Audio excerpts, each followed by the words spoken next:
Dugo pa. Ganyan lang kapahos ng ano.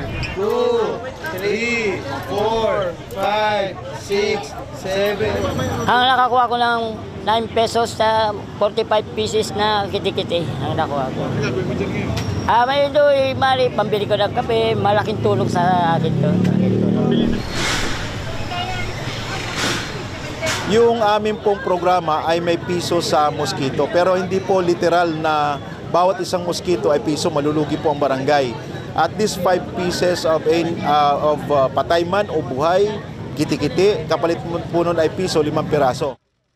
Nung nalaman ko po na medyo mataas ang cases sa barangay ko, and I have 44 cases, and meron po kaming 2 na po na namatay na estudyante.